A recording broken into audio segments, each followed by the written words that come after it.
He say, she say, we say, I say, hearing out them points of views when I see it my way. Yes it goes, yes it knows, maybe so's, probably not, shoulds and coulds, do's and don'ts, your wills and won'ts is how you rock. Politicians and religions, on your house or are you renting? Is you married, is you single, meta interest when you mingle, turn out to be someone you into, so how long before the bed get wrinkled?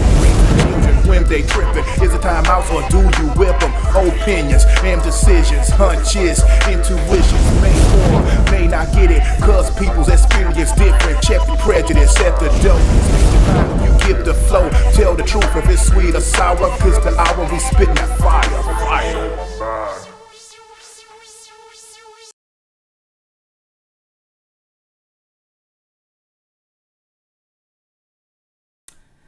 Hello everyone, this is SPITTINFIRE coming at you with another one. Okay, I am chillaxing today, alright? I've been lounging around all day. Sinuses been bothering me and everything.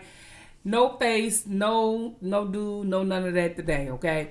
You get to me. Sometimes you get me like this. Sometimes you get me dolled up. Sometimes you get me average. It is what it is. You know, we all have those days, alright? But it doesn't mean that, you know, I'm just letting you vibe with me how I am, okay? How I feel. You know, sometimes I get on here even when I'm not feeling the best or even looking my best, okay? And that's okay. You know, you get the natural me. That's all right. That's all right. So things got to be said anyway, right? We still got to get some things out here, all right? So we're going to be talking about R. Kelly some more, okay? Because the trial is coming up within a few weeks, and we got to get these messages out here. So we're going to be looking at an interview with one of the accusers, and I don't understand. What I don't understand is why they say anonymous LC.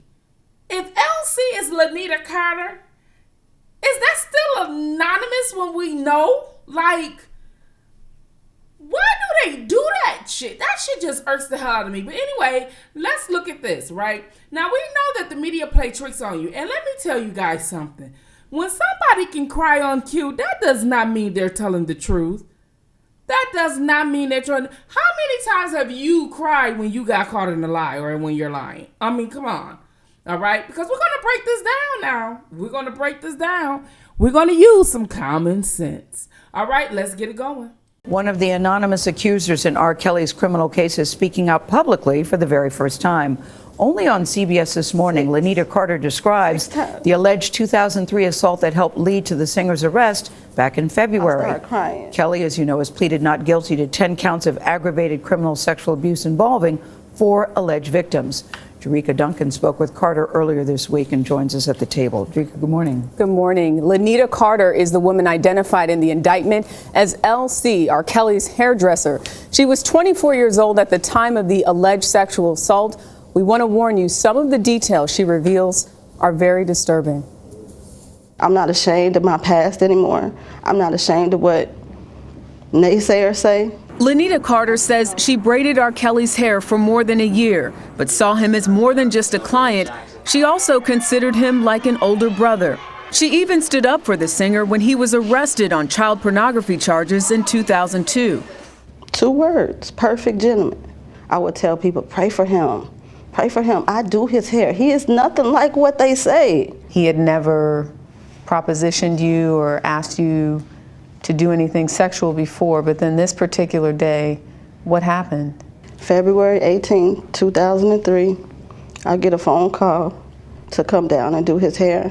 When he came to the room and he asked me for that head massage, and I told him I didn't do massages, I laughed it off. And I didn't know he was for real. If I could change that day, I wouldn't have been there. He pulled my braid down by him, and he said, suck it for daddy, suck it for daddy. And I said, no, and I did like this, and he just started going. He did it like six times. Carter says Kelly stopped only after someone knocked on the door. He didn't open the door right away. He says, fix your face. Fix your face. I knew that'd be my last day there. And I get to the bathroom, I grabbed the wall, and it was a rose-colored towel. I wipe my face. I'm not dressed no type of way. I look at myself in the mirror like I'm not a beauty queen. I didn't perceive myself to be nothing more than just his hair braider. And I just kept thinking to myself, like, why did this happen to me? You called the police the day that this happened? The exact day. They asked for my clothing. And I gave them my favorite Tommy Hilfiger shirt. And that's where they found DNA evidence. DNA evidence from R. Kelly on your shirt. Semen. At the time, charges were not filed in Carter's case. Shauna Bolliker, who was then the lead sex crimes prosecutor, has not responded to our multiple requests for comment. Celebrities are powerful. Celebrities have support. Okay, so this is by ABC News, okay? And it's by ABC News. And it read that R. Kelly was arrested on child porn charges, okay? And it says January 22nd, 2003, singer R. Kelly was arrested in Miami today on 12 counts of possession of child pornography, officials said. The charges stem from images authority found last June during a search of R. Kelly's home in Davenport, Florida. The Polk County Sheriff Office said, police said they found 12 digital images explicit sex with females who was under 18 years old. In 3 of the photos, he is engaged in sexual conduct with a minor, said, okay, Grady Judd, okay? The search was conducted after Kelly was arrested in Polk County on a warrant from Chicago, where Kelly had been indicted on 21 counts of child pornography. The Chicago... But naysayers say... Lenita Carter says she braided R. Kelly's hair for more than a year, but saw him as more than just a client. She also considered him like an older brother. She even stood up for the singer when he was arrested on child pornography charges in 2002. 2 words, perfect gentleman. I would tell people, pray for him. Pray for him. I do his hair. He is nothing like what they say. He had never propositioned you or asked you to do anything sexual before, but then this particular day, what happened? February 18, 2003. Don't get me wrong, because I would love to get hit down, just like her. I mean, hit from the back and side, and I thought I rolled like a pro. But I didn't want myself to be a black hole, because I was far from being old. But I thought that shit was cool, just like you. But who could I blame? Was it my mama's fault for not putting me up on game? Or was it society making me feel like I had to fuck whoever said hi to me? May 23rd, 1996. I mean, it slowed me down for a second, but I was tripping out there badly in the fix. I couldn't let my addiction get neglected. I just couldn't stop sucking dicks because I was sucking fast. He did it like six times. Carter says Kelly stopped only after someone knocked on the door. He didn't open the door right away. He says, fix your face. Fix your motherfucking face. I knew that'd be my last day there. And I get to the bathroom, I grab the wall, and it was a rose-colored towel. And I wipe my face. I'm not dressed no type of way. I look at myself in the mirror like, I'm not a beauty queen. I didn't perceive myself to be nothing more than just his hair braider. And I just kept thinking to myself, like, why did this happen to me? You called the police the day that this happened? The exact day. They asked for my clothing. And I gave them my favorite Tommy Hilfiger shirt. And that's where they found DNA evidence. DNA evidence from R. Kelly on your shirt. Semen. Okay, so we see that she sat up there and was explaining on what happened, right? With Jericka Duncan, and she said he was like sucking for daddy, and she was like no, and all this type of stuff. And I'm trying to figure out, like, okay, you saying no, and he forcing you to suck, and you saying no, and I'm thinking to myself, okay, how was he able to pop off when you under duress, when you're scared and you fear and you ain't acting right and you can't even do it right and all this and that? But then there was an interruption. There was a knock at the door. There was a knock at the door, and you didn't scream help. You ain't do anything. And then he said, fix your face. Fix your goddamn face. Or did he say, like y'all was getting it in, he was like, fix your damn face. Like, come on. Like, you know what I'm saying? Because it seems like to me, If you're crying and you acting a nut like this or whatever, you are afraid of something like that, and someone knocking at the door. Someone knocking at the door. So you mean to tell me that he felt comfortable doing all that when someone was in there? So it seemed like to me it was a sneak type of thing. It was a spontaneous type of thing. But then you said you went in there and you wiped your face and you cleaned your face off or whatever. Then you said you called the police and they told you to bring your Tommy Hilfiger shirt. Now, mind you that I just played an audio where she was on stage, and whether it's comedy or not, I find the similarities that you knew the exact date as you did Jericka Duncan, and you said an exact date on your comedy show about you being addicted to sucking dick. I find the similarities. And during that time when you did that, whatever you was doing, it was in 96 and 97. What was happening in 96 and 97? It was Bill Clinton with Monica Lewinsky.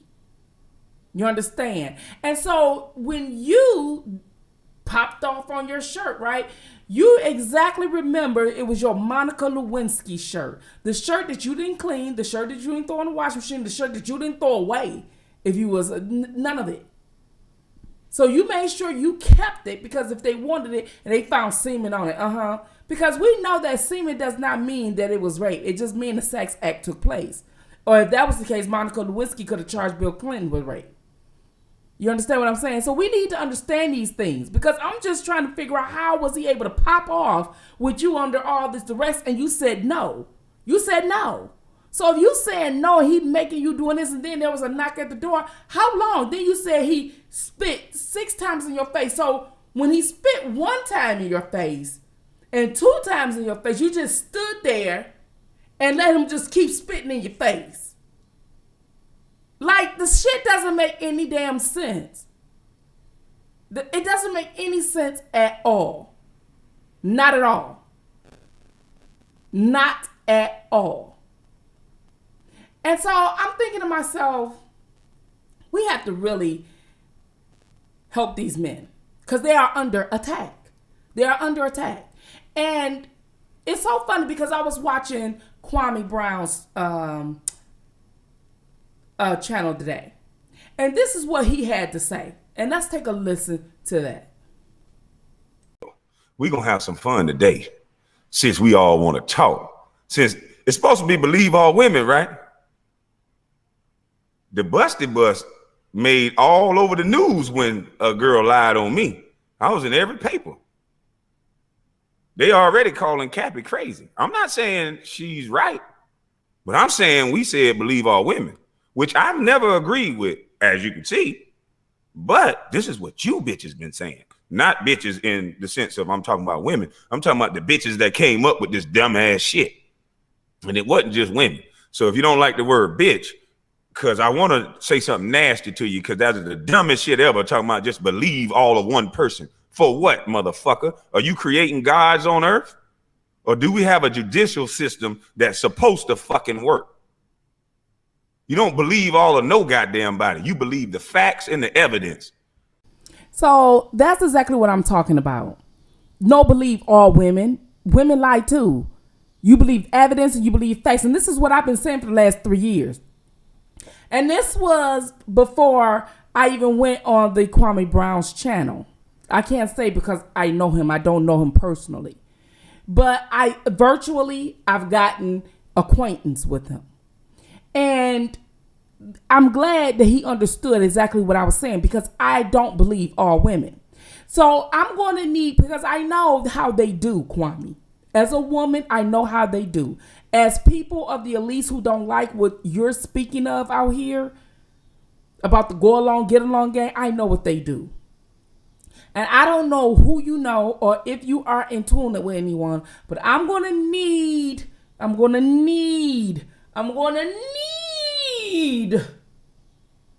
my black men, because what it is when you're tall, handsome, rich, wealthy, or whatever, got some nice things or whatever, women want it.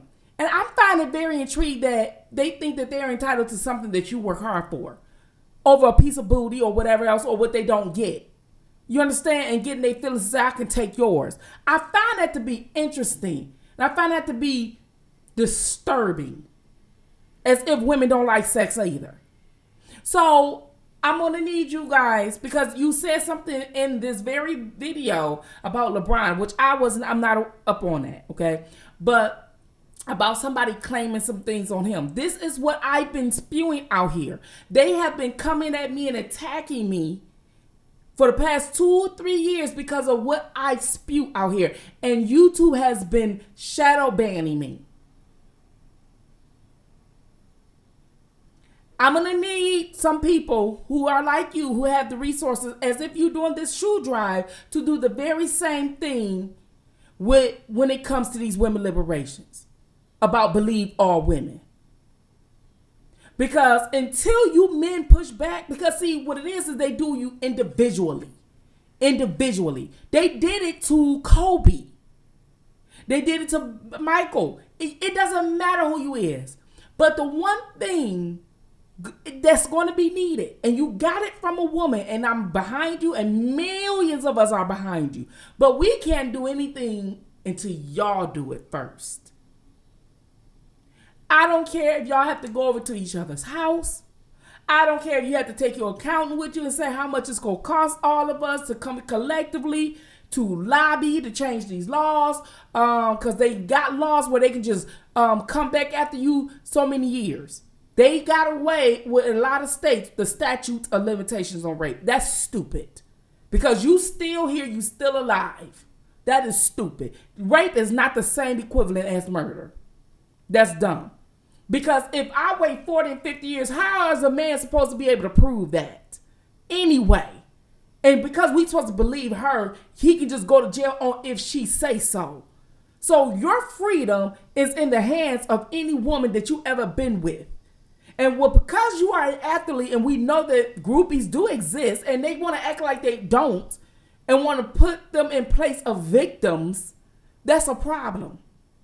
So round up your athletic group and unions or whatever. I don't care if it's the NBA, the NFL, the National Baseball League, or whatever. Get all these pro ball players. And y'all get together over someone's house, and y'all caucus and get your lawyers on board on how to fight these damn bitches back. Because no woman should be able to claim something on you because you don't do what she wants you to do, or you ain't with her, or you done popped off and left her where she is because that's how she played herself with the lack of respect she had for you. Had for herself, actually. You don't owe none of these women anything. It's up to a woman to be accountable for her actions as well. You knew what this was. And if he doesn't want to be with you, that's what it is. But they use this rape thing as a weapon. They're weaponizing it. And until some of them start going to jail, and until some of them start being to really go to jail, it's going to be a problem. Because we had the Brian Banks story. I don't know if you ever seen the movie The Brian Banks Story, but you need to look at it. And he was late in the NFL because they had to give him back his life because he spent 7 years in prison because some girl got mad at him, falsely accused him. And he didn't have any money to fight. This is why I, a regular donor on my channel, to the Innocence Project. So to you guys, and get some stars too. I just don't believe when a man becomes rich, he's all of a sudden now a rapist. There's no before he was rich. There's no, now he won. Now he won at the best of his career in his life. When he was broke, he wasn't shit. Now he's won when he's rich. Now he decides that the being in the NBA or being a comedian or being a big R&B singer, now is the time that they're rich. No accusations before then, but only until they are. And many of your lawyers settle with these women because it's either pay him $2 or $3 million or pay them $300,000 or $400,000 to go on. Well, if you can save $1 million, go on and just pay them because that's all they want anyway. As I just mentioned in this video here. Do you understand? So I'm going to need you guys to fight back. And you don't have to broadcast it now. It can be a secret group. But you guys got to fight that Me Too Time's Up movement back. You got to fight them back. And let me warn you, they have the LGBT behind them. They're behind all these organizations. So it's going to be up to you guys, individually, coming together collectively to bring these damn people down. This is Spitting Fire. Fire out.